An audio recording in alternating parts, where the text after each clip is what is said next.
nosotros como Dirección Nacional de Registro de Datos Públicos estamos a cargo de lo que son los registros públicos que contienen dentro de estas bases de datos, datos personales y datos públicos.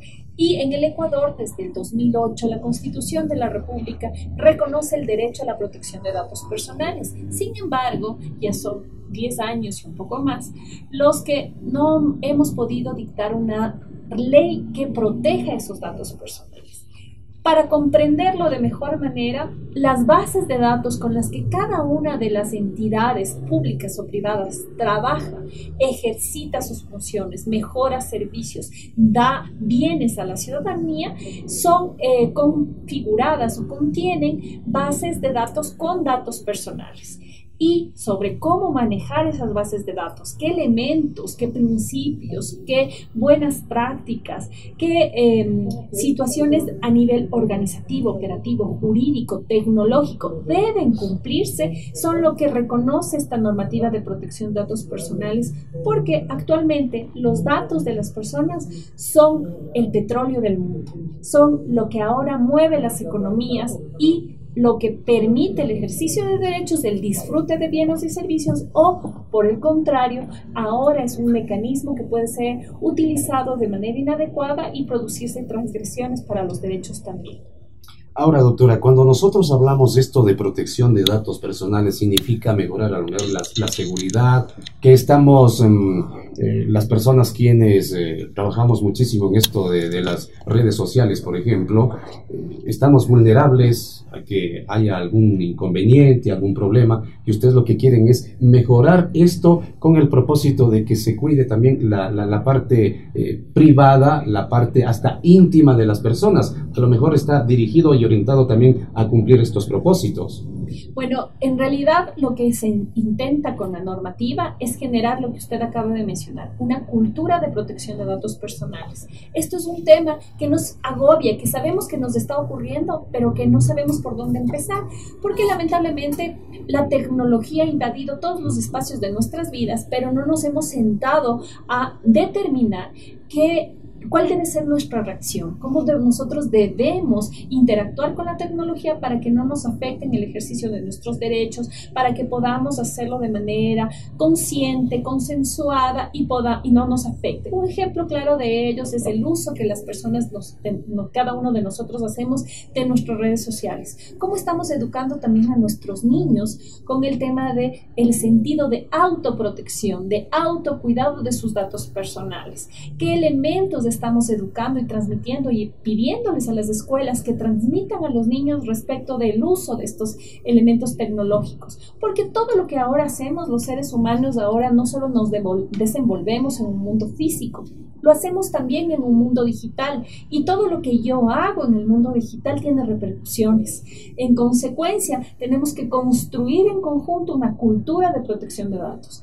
¿Qué elementos yo debo publicar en una red social? ¿Qué elementos no? Por ejemplo, dónde vivo, dónde estoy físicamente, una ubicación. Si es que quiero protegerme a mí mismo, debo ser consciente de qué elementos visibilizo y qué elementos no. Es parte de este sentido, porque los datos personales me identifican o me hacen identificar. Y en manos adecuadas me permite que una empresa me dé un bien, un servicio que me favorezca, pero en manos inadecuadas puede ser que me cause incluso riesgos y peligros a nivel ya físicos o delictuales, por ejemplo. Entonces, toda esta normativa lo que intenta es establecer las estructuras con las cuales los responsables de tratamiento, en este caso, los que manejan bases de datos, recopilan la información, la usan de cotidiano, la ceden a otra, tengan estos principios que deben cumplir para que garanticen que el titular del dato, que somos cada uno de nosotros, esté protegido. Que no le llamen por teléfono si usted no ha tenido una autorización expresa diciendo que quiere ese bien o servicio, para que no se sienta uno vulnerado en su privacidad, por ejemplo, o su entorno. Porque a veces es como, se siente uno afectado, ¿no? Y dice, ¿cómo es que sabe tanto de mí? Me llama y me dice, pero si usted tiene tarjeta de crédito, pero es que además ha consumido tanto los últimos meses, pero es que además ha viajado. Y entonces uno se siente vulnerado porque dice, ¿cómo es que saben tanto de mí? Y esto en otros países ya está normado, ya está regulado, y nosotros solo hemos tenido estas percepciones de inseguridad, de desprotección, y no hemos sabido por dónde empezar a exigir a los demás, a quienes hacen análisis de tratamiento, a quienes recopilan información, cuáles son los criterios o principios que deben cumplir para que yo me sienta protegido. Y esto de la vulnerabilidad de nuestros datos sí que es sumamente delicado y peligroso. Ahora mismo se me viene a la mente cuando en determinado momento nosotros recibimos estas llamadas de X bancos, de X entidades, ofreciéndole tal o cual servicio, por ejemplo, y bueno, empiezan con los nombres completos, a decirle usted, inclusive en algunas ocasiones, usted trabaja en determinada entidad, hemos revisado su historial crediticio, es apto y le tenemos preaprobado un crédito, se me viene ahora a la mente.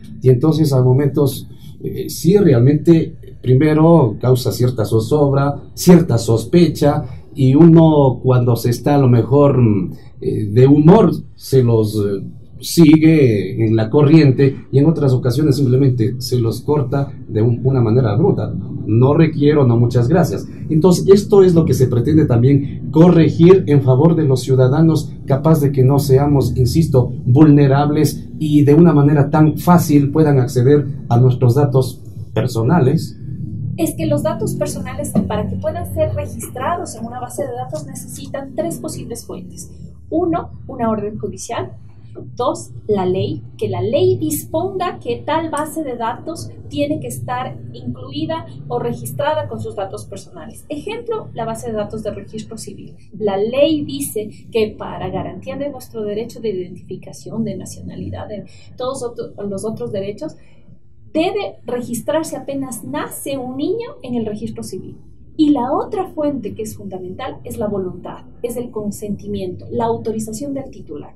Si yo quiero recibir un servicio, que me llamen a ofrecer un producto, que me convenzan de acceder a un crédito, que yo lo autorice. De esa manera rompo esta sensación de inseguridad, de incertidumbre, de zozobra que usted menciona. ¿Por qué? Porque yo ya sé de antemano que autoricé, y que autoricé porque me interesa, porque también es legítimo que estas empresas me puedan ofrecer un producto. El problema que tenemos ahorita es que este principio, que es un principio sustancial de la protección de datos personales, no se está cumpliendo porque no hay una normativa que lo exija, que es el consentimiento. Si usted consciente y sabe que le van a ofrecer, mejora la relación entre cliente o futuro cliente con una empresa, y lejos de colgarles el teléfono, yo les atiendo con gusto y además tengo una buena predisposición, hay una mejora sustancial.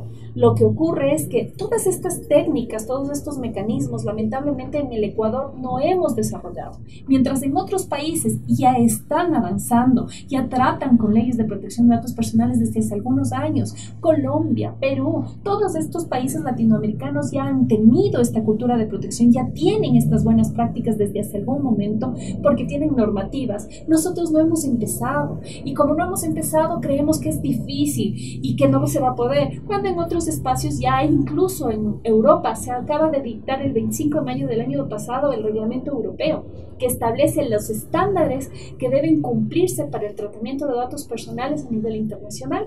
Cuando el ciudadano ya acepta que se conozca determinados datos, sean personales, inclusive de alguna institución, entidad, ¿qué es lo que va a ganar de aquí en adelante? Porque usted ya lo apuntaba anteriormente, más de 10 años prácticamente rezagado esta iniciativa que nació por el año 2008. ¿Qué es lo que le ha detenido para que no llegue a concretarse y ojalá se lo pueda hacer a la brevedad posible? Bueno, ha habido una confusión terrible. Se han presentado dos proyectos de normativa sobre protecciones de datos personales, confundiéndolo con el derecho a la intimidad, cuando en realidad no solo son respecto de sus datos íntimos, sino todos sus datos. Y lo que busca esta normativa no es solo que sus datos íntimos estén guardados, sino cualquier tipo de datos. ¿Por qué? Porque, por ejemplo, sus datos de talla, de ropa, de zapatos, etcétera, son datos que no son íntimos y, sin embargo, pueden ser utilizados de forma positiva para ofrecerle un calzado, una ropa,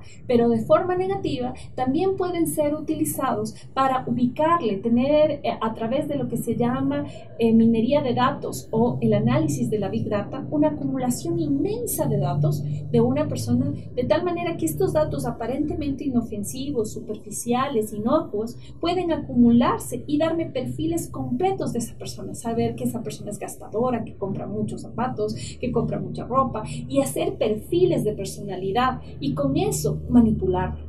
Por eso es que ahora el mundo actual, en el mundo, el derecho que se está discutiendo en esta era tecnológica son los derechos digitales, en los que el derecho a la protección de datos es uno de los ejes sustanciales, porque sabemos que ahora con la cantidad de información que se puede tener de las personas, es un riesgo que alguien pueda tener demasiada información de uno y que no haya alguien que esté determinando para qué está usando esa información. Estamos conversando aquí en Radio Católica Nacional con la doctora Lorena Naranjo Godoy, es la directora nacional del Registro de Datos Públicos, DINARDAB. María José también tiene alguna inquietud para la doctora Naranjo. Así es, Lorena. Bueno, ahora se habla de una inmortalidad digital, ¿no? Porque, por ejemplo, Facebook, si una persona fallece, Facebook no te deja cerrar la cuenta, ¿no? Entonces, en este sentido, sería importante, ¿no? Explicar sobre todo a la gente joven que está usando este servicio de redes sociales de forma tan intensa, saber las consecuencias, ¿no? De usar fotografías, o por ejemplo los padres a veces suben fotografías de sus hijos, de sus pequeños, ¿no? Y las consecuencias que tiene usar estas fotografías, porque el momento que tú subes ya pertenece a Facebook, ya dejan de ser tuyas, y llega un límite que dejan de ser tuyas porque como le decía antes, se habla ahora de esta inmortalidad digital, entre comillas. Bueno, en realidad esas son partes de las problemáticas que tienen ahora las nuevas tecnologías, y es que toda la información que se almacena sigue siendo del titular, porque nosotros somos titulares de esa información. Sin embargo, ya no está en nuestras manos, está en manos de otros. Y como está en manos de otros, nosotros no sabemos qué están haciendo con esa información. Y por eso esta generación de conciencia, esta cultura de protección de datos personales va de la mano del desarrollo de una norma, porque es importante que desarrolle la norma y que la norma contenga la obligación del Estado, de las escuelas, de las entidades que tratan datos personales de ser responsables socialmente y de atender y desarrollar una cultura de protección de datos, sobre todo con énfasis en niños, niñas y adolescentes. ¿Por qué? Porque son ellos los que van a vivir aún en un mundo más digital que nosotros, y ellos deben tener todas las experticias, todos los conocimientos para medir los riesgos, para anticiparse y saber. Por ejemplo, ahora es común que cualquier entrevista de trabajo usted presenta su CV, pero además le están haciendo una investigación por internet, por sus redes sociales, le están buscando en los buscadores de internet toda su vida. ¿Qué hacen con esa información? Están verificando si usted subía fotos en las que estaba en estado de ebriedad o subía fotos donde demostraba que cometía ilícitos. Hay un caso muy sonado en el que un funcionario de una aerolínea demostró en redes sociales que metió en sus binoculares licor en un estadio en Rusia, no sé si recuerda. Sí. Y eso le costó el puesto. ¿Cómo la información que nosotros estamos publicando nos está afectando directamente en nuestra realidad? ¿Cómo te puede incluso afectar y quedar sin trabajo? O en otros casos, no posibilitarte el acceso a un trabajo. ¿Por qué? Porque tú mismo has expuesto información que pone en duda tu perfil profesional, tu perfil personal, tu moral, tus valores. Todo eso tenemos que generar conciencia, es parte de esta cultura de protección, porque la protección tiene que nacer desde la autoprotección y además después los obligados, los responsables del tratamiento, cumplir estándares y principios en los cuales tengan que verificar la exactitud del dato, la seguridad informática, la finalidad, el consentimiento, pero el primer responsable tengo que ser yo, y por eso es indispensable una normativa, porque esta normativa lo que hace es que una institución pública pública, una institución privada, y cada uno de nosotros empiece a pensar en estas lógicas de protección. Empiecen a pensar, empiecen a concienciar, y con el propósito de todos sentirnos realmente protegidos, porque insisto, somos muy susceptibles de vulnerabilidad.